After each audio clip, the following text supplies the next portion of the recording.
Hello. Welcome to the end of the week, depending on when you actually listen to this show. I'm going to assume you're listening to it on Friday or Saturday. So it's The Nose, our weekly cultural roundtable. I think kind of the centerpiece of the show today is going to be a conversation about Roadrunner.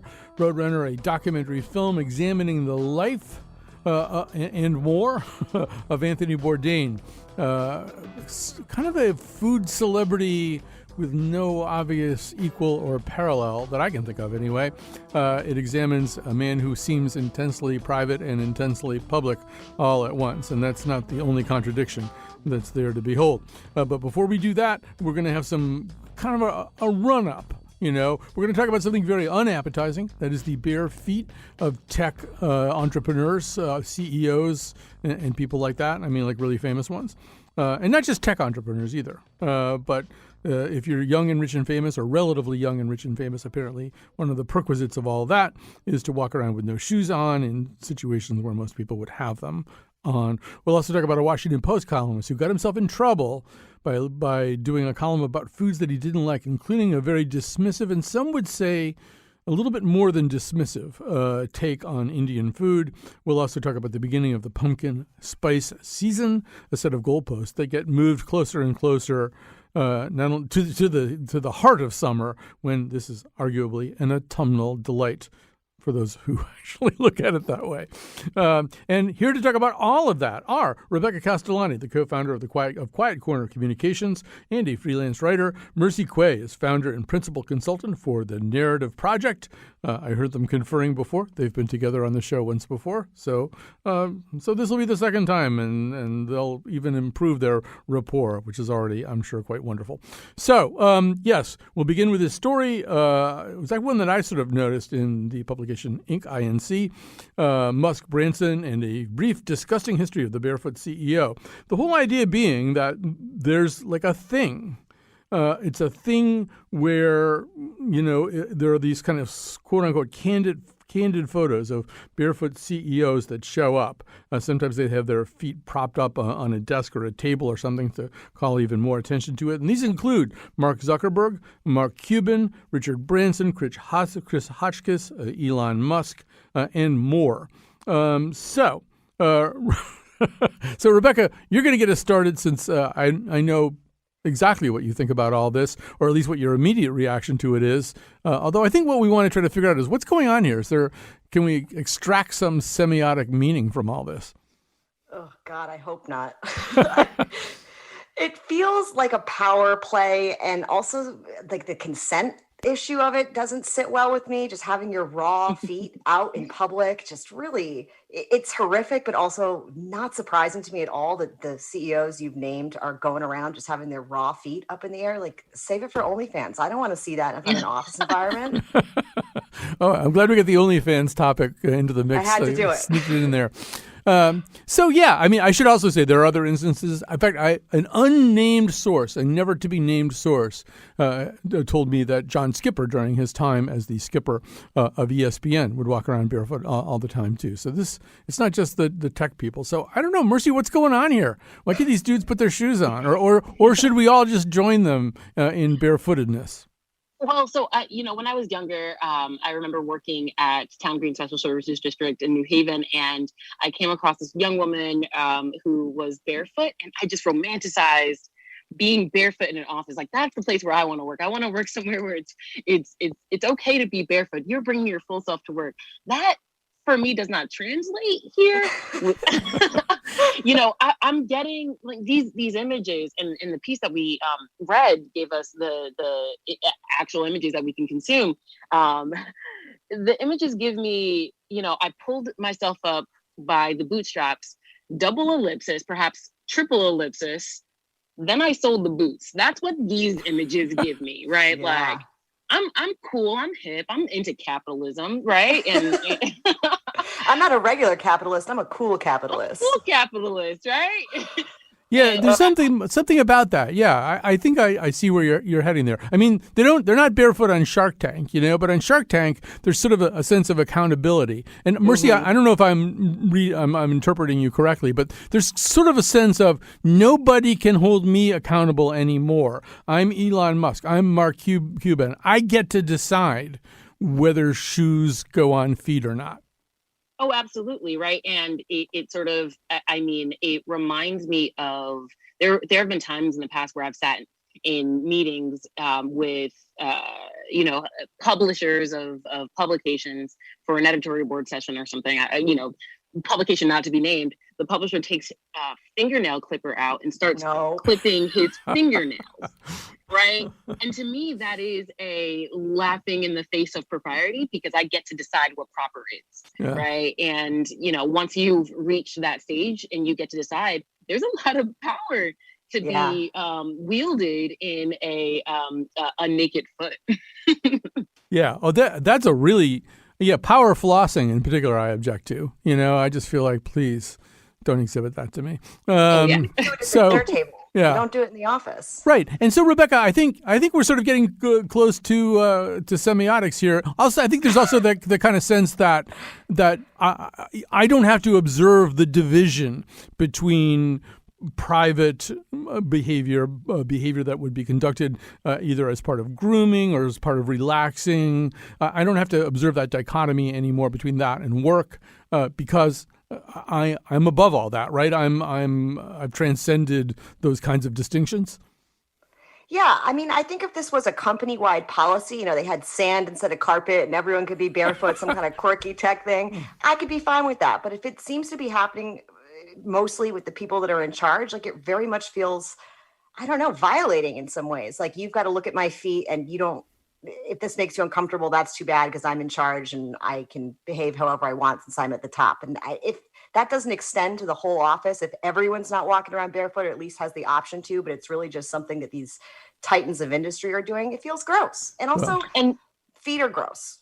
Go ahead, Mercy. And then the other piece is, right, what sort of culture do you have to establish on the front end to say that everyone has this the same opportunity to go barefoot, right? Yeah. If we were talking about female CEOs, right, would it be as I'll even say off-putting? Would it be as off-putting if a female CEO walked around barefoot? And for me, double checking my bias on this, I don't think so.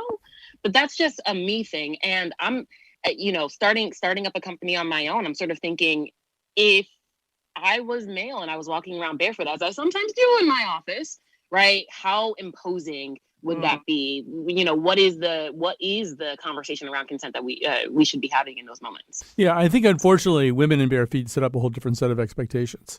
And like guys have a very specific reaction to that too. There are people, there are sites I think where you pay money to see stuff like that. So, Exactly. So anyway, that's a good place to probably stop. Anyway, we have to speed date through these topics, so we'll have plenty of time for Mr. Bourdain. So yes, next topic, Gene Weingarten, former editor of the Sunday magazine at the Miami Herald, which I think is relevant to what we're going to talk about. Maybe in need of a good idea for a column. I've been there, but he wrote one called "You Can't Make Me Eat These Foods." It was sort of his attempt of a takedown of all kinds of things. Old Bay seasoning, balsamic vinegar, hazelnuts, anchovies, blue cheese, all kinds of things. But he may have crossed a line writing about Indian food. He says nice things about Indian culture and its many contributions to knowledge and taste, but then talks about the food and says that it's all curry. He seems to feel like curry is, in addition to that, all one thing, and probably really crossed the line when he said something about the curry would knock a buzzard off a meat wagon. And there was a response from lots of quarters.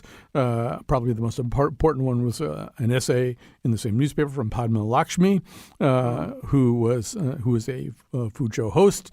Nice through line from her to Bourdain, but also rebuttals from other people as well, including her, I think, ex-husband, Salman Rushdie. So they found something else that they could finally agree on. They both don't like Gene Weingarten. So I don't know how many interesting. I mean, I don't know. I think all three of us. I'm guessing all three of us would agree that this is an obnoxious paragraph or section of this column. But I think, Mercy, is maybe another interesting question there. Like, are you allowed to not like the food of a culture right now, a culture that represents a minority culture in the country that you live in. I mean, is there a way in which somebody could say, I don't like X kind of food and not be kicking a tripwire? Yeah, so I grappled with that exact question, right? Is it okay to not like a particular food from a particular ethnicity? And I agonized over this paragraph. I reread, the accolades he gave the Indian subcontinent at the beginning of the paragraph, and then sort of decided where did he go wrong and how.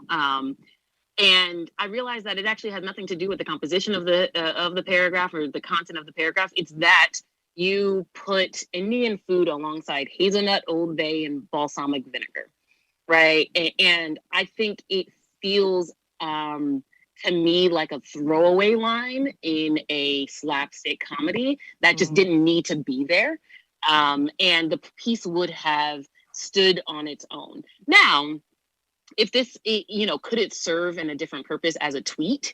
I don't like Indian food, but I like Indian food just about as much as I like French food. Then there, for me, is a different sort of context that comes in. But he puts it alongside of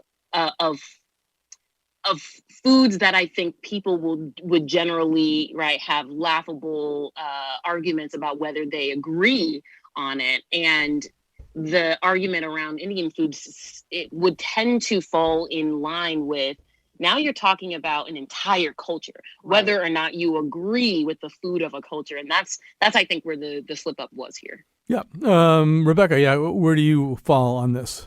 Yeah, I think that's super well said. I mean, everything else was a very specific sort of single ingredient that, you either take umbrage with or you think balsamic, who's got an issue with balsamic? That's insane. But to then go and say all Indian food, and Indian food is so diverse. There's so many different types of curry, like to just paint with such a broad brush and say that all Indian food is, something a buzzard wouldn't eat off of a meat truck was just, definitely verging into insensitive racism. Yeah, I'm gonna. The piece was good. Yeah, I'm gonna offer up an interpretation of this that is based a little bit on what I know of Weingarten's history. So Weingarten used to be an editor, and what he was famous for doing as an editor was hiring a humorist that very few people had ever heard of by that time. He was doing some pieces for, I think, Rodale Publications. I knew about him because I was writing humor at the time, and it was obvious that he had a very specific talent. His name was Dave Barry, and I think one of the things that happened with Weingarten was, as an editor, he watched Dave Barry, who kind of specializes in and traffics in a kind of sophomoric, dismissive humor.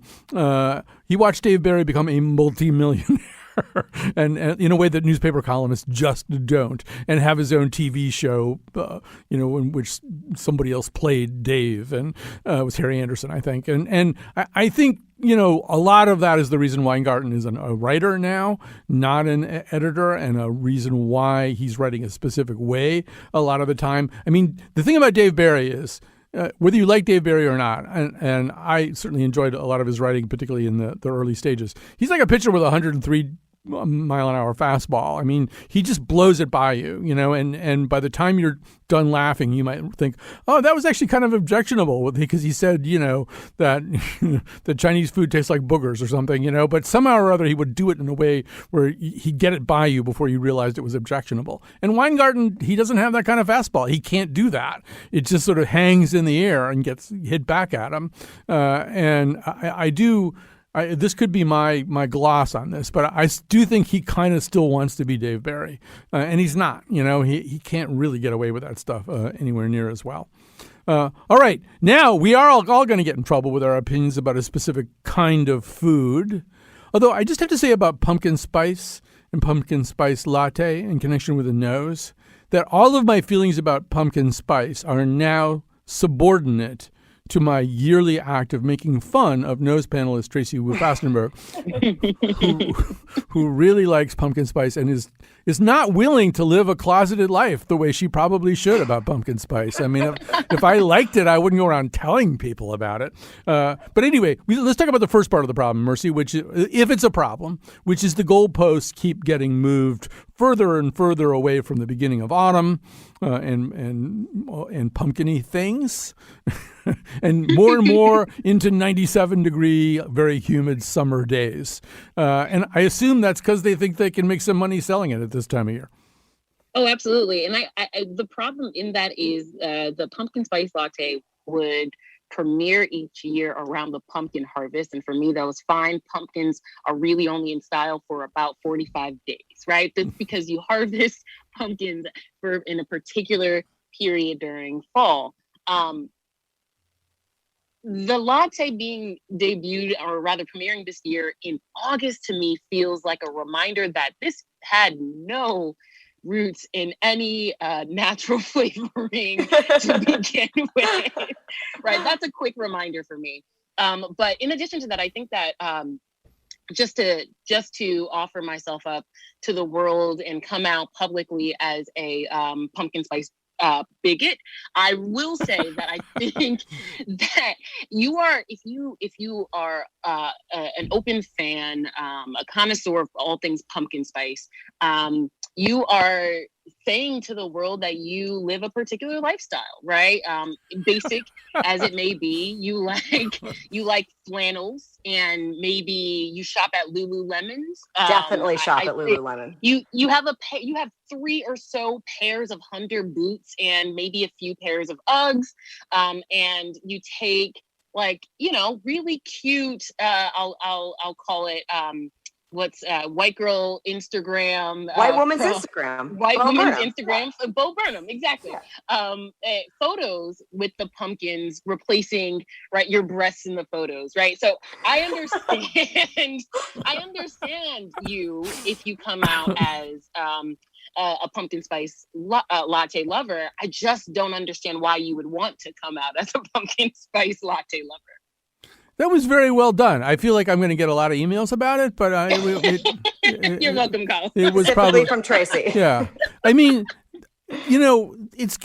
she's touching on a whole lot of different things here, Rebecca. But at the heart of it is sort of an XX chromosome, XY chromosome. Although I have been into Sane Coffee Shop in Hartford and watched 2 male cops walk in uniform, and one of the male cops get a pumpkin spice latte or some kind of, which is like such a long way from the guy in The Simpsons with the donuts and stuff like that. But mostly there is, I don't know, guy pumpkin spice fan is probably a little bit of an anomaly, right? I feel like they're going to have to come up with like a gendered pumpkin spice now, like the equivalent of like men's body wash. We're going to need pumpkin spice for men. The capitalists are on it. The Barefoot CEOs are turning around and bringing you the male pumpkin spice latte. I'm completely with Mercy on this. Like, I just have an innate distrust of when something seasonal or fun becomes like someone's identity for that season. Like, it's pumpkin spice latte season, and I'm measuring out my seasons by the advent of this warm beverage, and it's not even the season yet. And it just it's like they're on CVS candy aisle timing, where they're 3 months ahead of the actual holidays, and it just is so like transparently consumerist at that point that alone makes me nervous. But then there's this whole like echelon of ladies that are living for the pumpkin spice. It just makes me want to run for the hills and never come back. I'm being sent a piece from McSweeney's that actually does kick this tripwire pumpkin spice now for men. This is a humor piece of McSweeney's. But I also want to just sort of say as an update, I was struggling to think about this when we were talking about the Barefoot CEOs, but I couldn't put the whole thing together in my head. But there is, this site called WikiFeet where people vote on each other's feet and stuff like that. People's feet get put up, pictures of feet get put up there. And in fact, Elon Musk's feet went up on WikiFeet. I mean, not with necessarily his knowledge and consent, and got a 2.7 out of 5, which is, I don't think, as he deserves. Yeah, not a very good rating. Well, I don't know if there's any. I think that go ahead. The marketing for the male market for PSLs would be pumpkin Old Spice latte. I'm pretty sure that's how, done. Right? Yep. Genius. Wow, where's our check? Your check is going to be used to buy flowers for Tracy Wu Fastenberg, which I'm going to have to do after this conversation. I'm going to have a lot of smoothing over of ruffled Wu Fastenberg feathers, I can guarantee you. All right, so we'll take a break there. I want to leave a bunch of time to talk about the Bourdain documentary, just because I'm fascinated by it, and I hope our panelists are too, and to say nothing of our listeners. So let's take a break, and we'll come back. It's that time of year. Pumpkin spice is here. I can't wait to drink. I can't wait to drink. I go to Starbucks twice a day to get a pumpkin spice latte. They may say it's cray, but I say it's okay. So get to brewing like what that barista's doing. It's like my life's improving. The arc of Anthony Bourdain is a remarkable one. Began mostly with a book called Kitchen Confidential. It turned into so many different things, including a series of yet more books, a series of TV shows that were really unlike any other show about food that I've ever seen anyway. I'm not a big expert on all this, but certainly not a stand and stir show, as he called them. No Gia De Laurentiis there. And so Roadrunner, we should also say he took his life a number of years ago, and now Roadrunner, a film about Anthony Bourdain. That's the whole title, Roadrunner, a film about Anthony Bourdain, has been released. It's a documentary. It's currently available as a $20 rental on iTunes, Amazon, places like that. At some point, it's going to move to HBO Max if you want to wait for that, and will even air on CNN at some point. Directed by Morgan Neville, who's directed movies like 20 Feet from Stardom, Best of Enemies, and Won't You Be My Neighbor, all three of which are actually really, really good documentaries. So we're going to find out whether this one is another really good documentary. Rebecca Castellani is with us, co-founder of Quiet Corner Communications and a freelance writer. Mercy Quay, founder and principal consultant for the Narrative Project. So maybe that's the first question, first thing that we should sort of decide or talk about among ourselves is just whether on balance this is a good movie, a good documentary. Mercy, why don't you get us started? Yeah, sure. I think this was phenomenal. I think it was incredibly well done, and something that I thought gave me a sense of it satisfied my nostalgia for Anthony Bourdain, because I did watch the show on Netflix, Words Unknown. What was the name of it? It's slipping me at the moment. But Parts Unknown. Parts Unknown. Thank you. It was sort of filmed in the way that they filmed Parts Unknown, two people across the table from each other, glasses of wine and water between them, really diving into whatever the topic was. Often the topic was food, right? And it was a food show, but often the topic wasn't. It was politics. It was stories of their lives. And so it mirrored the way that the cinematic direction of the show was filmed, and I appreciated that. It satisfied my nostalgia.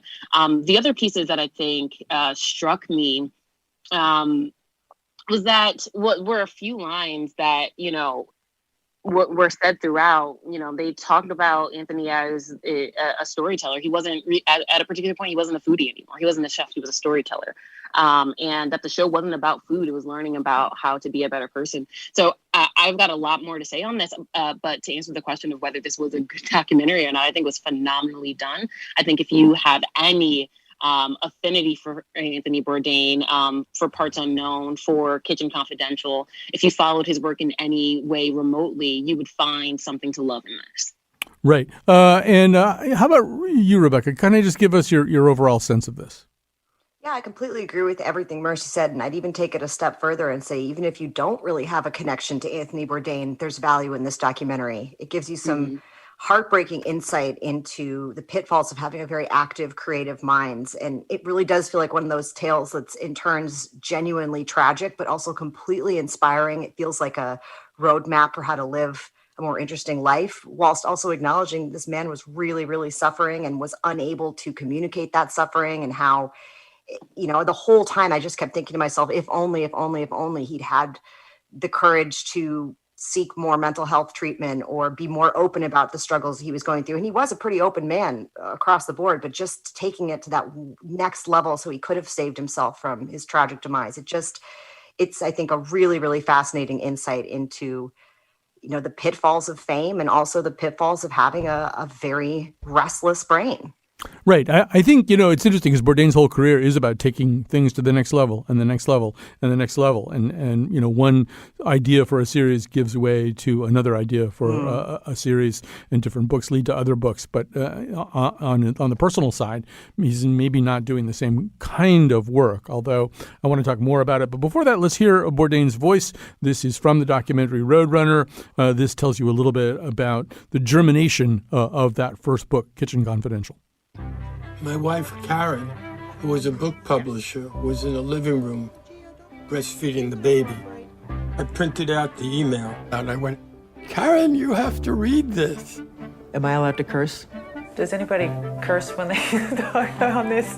I read it and I just went, that is awesome. It's like, okay, I'm going to make him an offer. Basically, he can't refuse.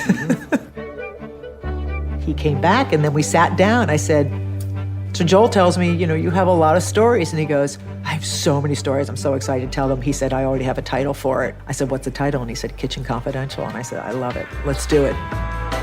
He's like, will you write this book? Yes. Can you write it in 8 months? You damn right I will. You should talk to Tony's agent, Kim Witherspoon.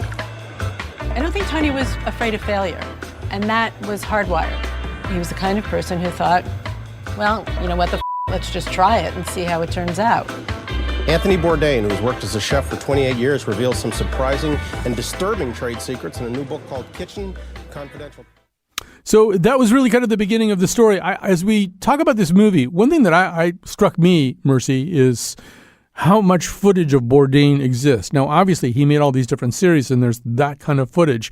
But it almost appears as though when he wasn't being paid to be in front of a camera, he relaxed by being in front of a camera. There's almost as much quote-unquote private footage available, to say nothing of all this cloud of witnesses, all of whom have very interesting things to say about him. But, this is a guy who in some ways could come across as introverted, but also maybe in some ways came most alive when somebody was pointing a camera at him. I don't know if you had any thoughts along those lines. Yeah, right along those lines. I think for starters, the images that we have of Anthony Bourdain, where it sort of looks like, some of them I understand or took to be people behind a camera for sure, but some of them was like, I'm not sure. This could be you in front of a camera on a tripod here. And if you are a person experiencing severe loneliness, right, the way that you might feel like you don't have to be alone in that solitude is to prop up a camera and be in front of it. Some of the clips reminded me in a way of another documentary we talked about on the nose a while back, Marianne and Leonard, Words of Love, sort of all of this organic video that we had of Leonard Cohen at the time. Just sort of living a mundane life in some ways. And so that was really interesting to me. And it's sort of, how do you find company when you are so severely alone and you want to be? At times it seemed as though, right, Anthony wanted to be alone, and propping up that camera for me is what achieved that. I also think, I appreciated the way they talked about his suicide. They only used the word committed once, and I have been pretty public about my objection to the word committed, right? I've been sort of slowly transitioning to suffered a suicide, particularly because, in his story, I think it's indicative of what people go through when they are suffering from depression and battling with feeling alone and those thoughts of self-harm, or even, as he discussed, harming others, right? You are suffering a suicide in those last and final moments. And so I really appreciated the way that they discussed the suicide, and how, even in discussing what seemed as though it was a gradual deterioration, they gave him a lot of grace, and I really appreciated that. Yeah, I mean, all the way through, of course, we know how the story ends. It does end with his suicide in 2018, and it kind of hangs over. He, by the way, hanged himself, I believe, in a hotel room in somewhere in the general vicinity of Alsace-Lorraine, that's. I think as we're watching this whole thing, there's obviously kind of an autumnal quality that hangs over it, Rebecca, and you can't help but look at him and kind of mine every appearance that he makes because I mean, in a way, this is a guy who has so much to live for and is getting a lot of enjoyment, at least superficially, out of life. He has great friends who clearly like him a lot. He has a dark side, but people put up with it because they like his light side so much. He has success compounding success, and the success involves quite a bit of sort of paid hedonism. He gets to go really interesting places and eat really great food, and goes some pretty funky places and eats food that Gene Weingarten would be afraid to even look at. I think he's never really going to answer the question to us. So, I mean, if this documentary takes as good a stab at it as you're ever going to get. But, I mean, who is this other person who does this horrible thing to himself at the end, Well, I think that's what makes it so valuable is that you can be famous, you can be successful, you can have a wonderful family and wonderful friends. All of his relationships with his exes seemed very positive and still be terribly depressed. And I think that that's really important for a lot of people to see that think, depression is just a choice to be sad. I mean, this man had everything going for him. He was intelligent. He was good looking. He had a very successful career. He was talented, and he still couldn't figure out what it meant to be happy. I mean, the scene on the boat where he says, I think I'm happy right now was the thing that really just got me, that here this man is.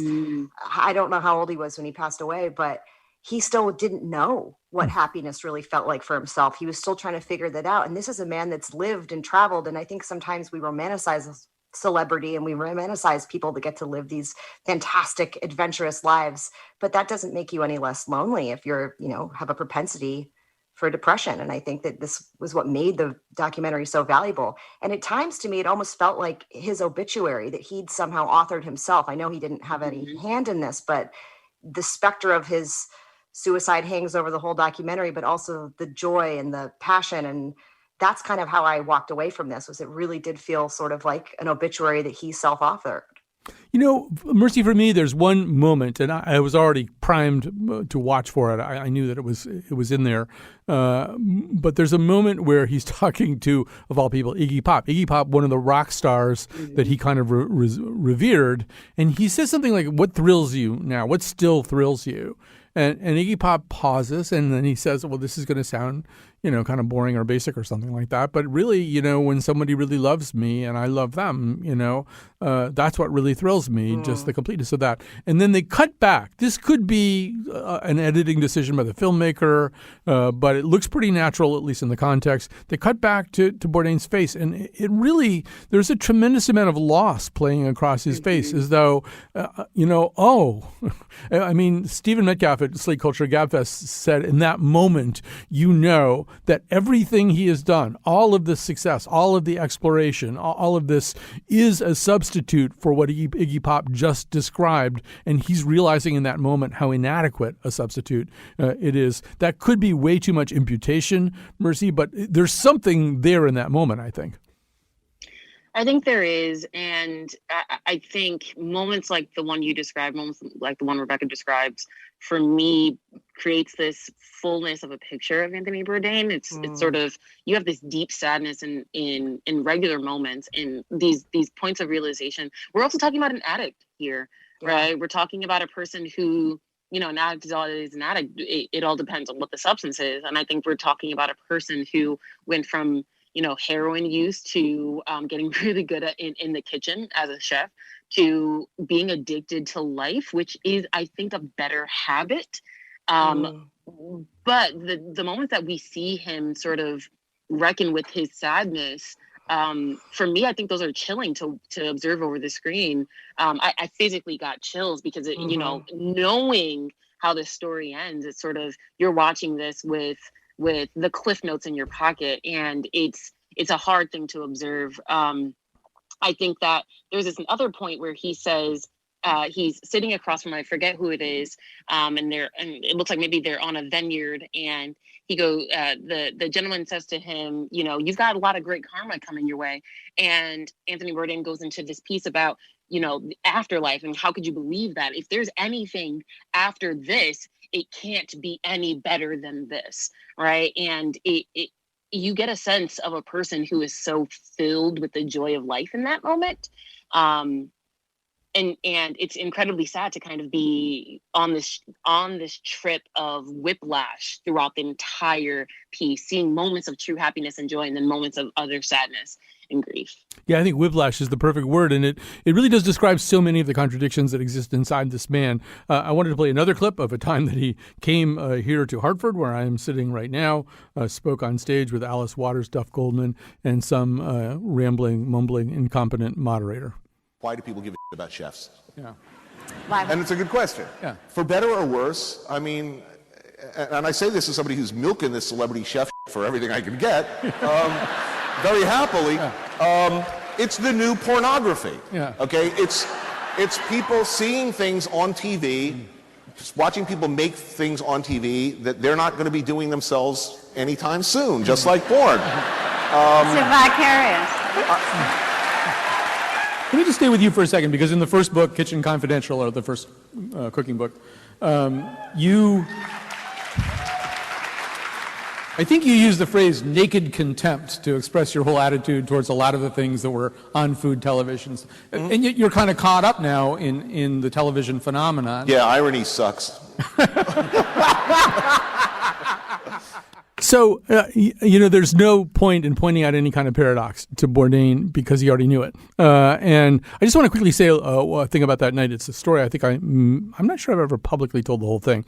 But so Bourdain, part of his whole thing was also, and you kind of hear it, you hear that kind of bro contingent out in the audience, even when the title of the book is mentioned. Those are all very male voices, because he had this kind of bad boy Keith Richards thing that he was doing all the time, And so on stage with him was Alice Waters, whom he had sort of dissed a little bit in the past, and then based on stuff that happened that night, would go on to diss even more profoundly in print in his book, the book that followed this one, and in interviews too. But what was really interesting about that was, so it was a weird night, and everybody had their little fan groups. I mean, cooking and food shows had turned into more and more like sports, or like the WWE. Or these people just got really excited about whoever they really liked a lot. And so the Bourdain people and the Duff Goldman is he was the ace of cakes, and he does baking shows.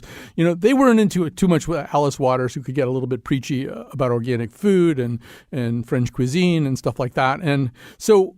And I am violating a kind of seal of the confessional here, but in the green room at intermission, Alice Waters started to cry because she thought the audience didn't like her.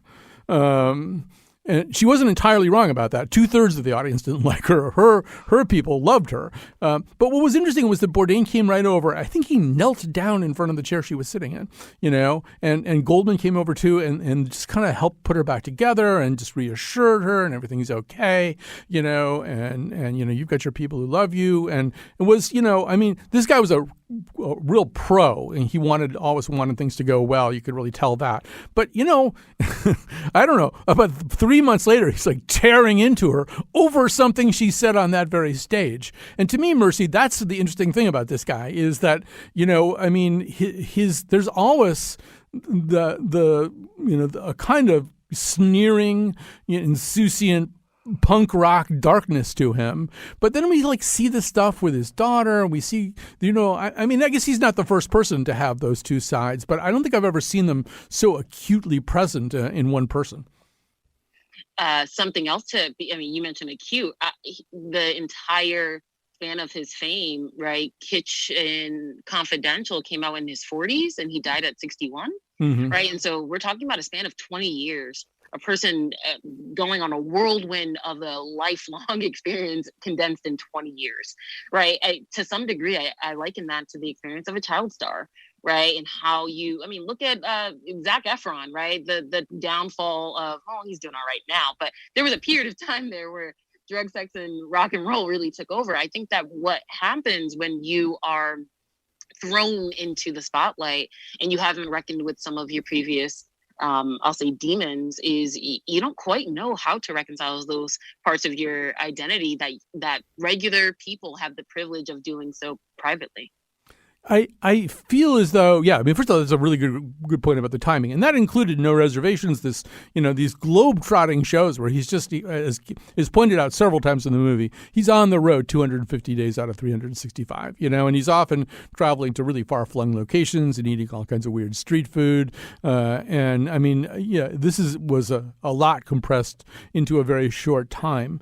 But, Rebecca, I guess the other thing that I'm struck by, I don't know. I almost have to watch this movie all over again and see if I can make more sense out of it. But it is maybe the dilemma of every artist. We should say, he had a marvelous ability to use words. Just even the scripts he wrote for himself, stuff to say on those series, were just poetry.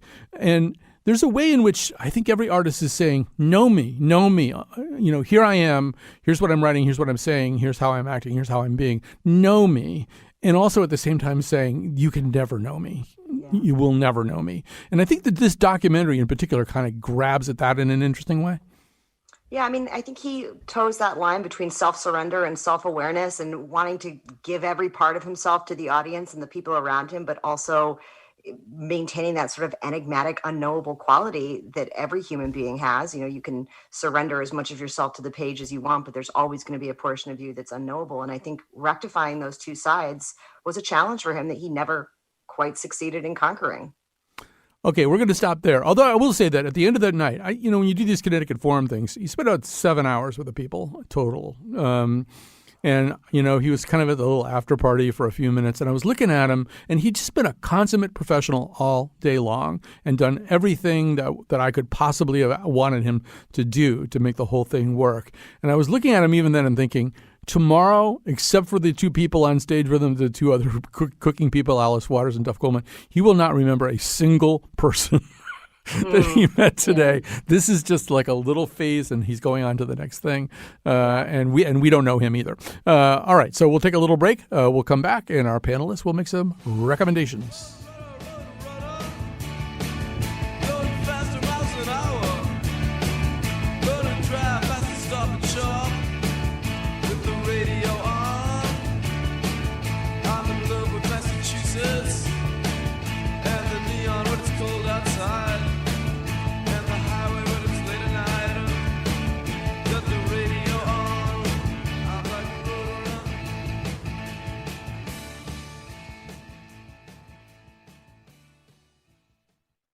All right, we are back. Time to thank Kat Pastor. She's our technical producer, making this whole thing swim the way it's supposed to swim. Jonathan McPants is pretty much always, the producer of episodes of The Nose, and that is the case today. Rebecca Castellani and Mercy Quay are with us. We're going to make some recommendations. Rebecca, why don't you get us going here? So my first recommendation today is an alternative for Old Bay, which took a real beating in the piece we discussed. There is a wonderful company out of Portland, Connecticut, though you can order online, called Tony's Smokin' Again. And this guy makes some of the most delicious spices and rubs you can get. And it's a local in-state business. My two personal spices of his, my favorites are one called Alexis Pegasus and one called Smoke You Up. And the brand is funny, but the spices are really unbeatable, affordable. So do yourself a favor and check out Tony's Smokin' Again before the grilling season is over. And my second recommendation is something that I am certain I have endorsed on this show before, but I just have to endorse it again. And that is The Good Fight on CBS. It is just truly, in my opinion, one of the funniest, most searingly well-written commentaries on the current political climate out there. Season 5 just finished airing, and it had, casual guest stars like Wanda Sykes and Mandy Patinkin in it. It's just absolutely fantastic acting, great writing. So if you're not watching The Good Fight, I don't know really what you're doing. Get on it. Right. That's a good blurb right there. All right, Mercy Quay, what are you going to endorse for us? Okay, so starting with Andy Weir's latest book, Colin, you mentioned it last time I was on, picked it up, and it's fantastic. It's called Hail Mary, highly recommend. Author of The Martian, and Andy Weir brings over the same sort of whimsical writing to Hail Mary, or Project Hail Mary, rather. Then I'll also say that season 2 of Star Trek's Lower Decks came out this week, which is a cartoon depiction of, we know about, Captain Kirk and all of the folks who ruled the Star Trek universe, but who else is on this ship? And how am I just hearing of this? This is great. It's so good, and I'm actually excited for you because you just heard of it, and there's 2 seasons to binge, so enjoy. It is on CBS All Access, which I think was just purchased by Paramount Plus. So highly recommend that. And then finally, I'll say, because I'm in Portland, not Connecticut, but Portland, Maine, I'll also go ahead and recommend the Night Sky Festival in Acadia National Park. It is happening September 29th through October 3rd this year. Happens every year during the new moon in September. And Acadia National Park is the darkest place on the eastern seaboard, so highly recommend the Night Sky Festival. All right. I'll very quickly, we'll want to play some music at the end here, but very quickly I will do some Anthony Bourdain type of recommendations. Italian white wine is great, but people drink too much Pinot Grigio, or they drink it too much or something. There's so many other kinds of wine. I'm going to recommend something called Gavi. There's less of it out there, and therefore you can control the quality. We'll recommend the labels Enrico Serafino and Macera.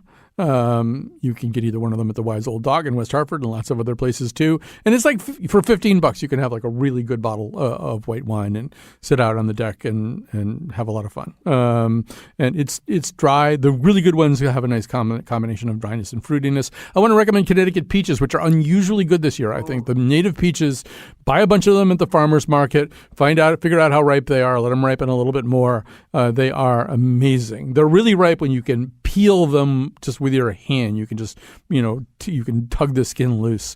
That's a great peach. And then also, don't be afraid to buy some corn on the cob. Strip the corn off, cook the corn, strip the corn off the cob, and make a cream of sweet corn soup. Just a little bit of cream, a little bit of broth, and you are done. And you can either use an immersion blender to puree that up, and it'll be just great. All right, thanks to Rebecca, thanks to Castellani, thanks to Rebecca, and thanks to Castellani as well, the comedy team of Rebecca and Castellani. Also, Mercy Quay. The Rolling Stones, of course, lost Charlie Watts. We are going to close with Miss You from Some Girls live in Texas '78. Excellent.